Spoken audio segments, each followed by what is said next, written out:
Georgie's daddy and passed away before the last war was even thought about. Georgie nodded her head thoughtfully as she ran her finger over the photograph. I thought he'd been a sailor. That's what Mummy told me. Yes, you're right, in a way. It was while your mum was still a small child. Eddie wasn't sure what to do with himself, and he had the chance to go to sea on one of the ships that docked down on the river. I was against it because, well, let's say I'd miss him too much. However, it was a short occupation for him, as he suffered from terrible seasickness. Georgie chuckled. Mummy never told me that. It's a secret, Ruby replied, putting a finger to her lips. Don't you go telling a soul. Cross my heart, Nanny Ruby, the child said seriously, making the sign of the cross on her chest. Tell me about some of these other people, she said, as she turned the pages.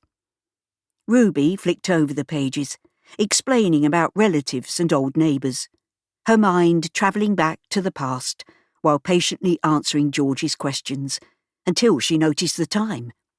My goodness, we need to finish pinning my dress. Georgie's cheeks flushed bright red. Looking at these photographs is more interesting than pinning up your dress. I'm no good at these kinds of things.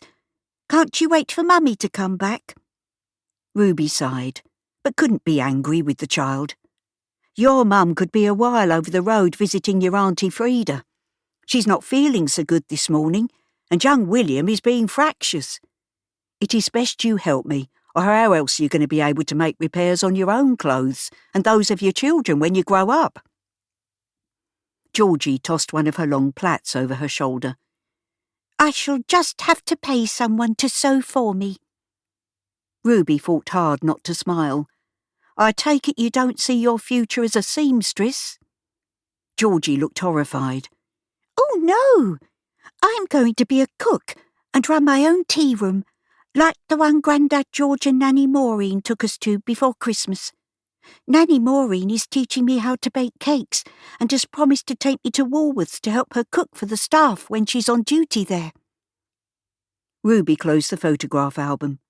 She wasn't so sure about a child working in the Woolworths staff canteen, as Georgie was far too young. What if she burnt herself? She'd have to have a word with her daughter-in-law. How about we finish pinning up the hem of this dress, and then you can help me start lunch? It's only toed in the hole with a few vegetables, but you can mix the batter. Georgie's eyes lit up. Can I wear one of your pinnies? That goes without saying. I don't want your mum after me if you spoil your nice dress. I take it she bought it from Auntie Maisie. Yes, she said, jumping to her feet and giving a twirl so that the full skirt flared out. It was free, as Auntie Maisie said it wasn't good enough to go into the shop. One of the panels in the skirt is upside down. Dad said it must have been made on a Friday afternoon. What does that mean? Ruby peered at the floral pattern on the dress. The error was hardly discernible. It means something that was spoilt, as the person making it had their mind on going home rather than working. I'm glad they did, as I loved this frock, and I didn't have to shorten the hem either. Georgie added as she picked up Ruby's pincushion. Can I put the wireless on while we work? Ruby shook her head. This was what had come of the child's dad owning a wireless shop.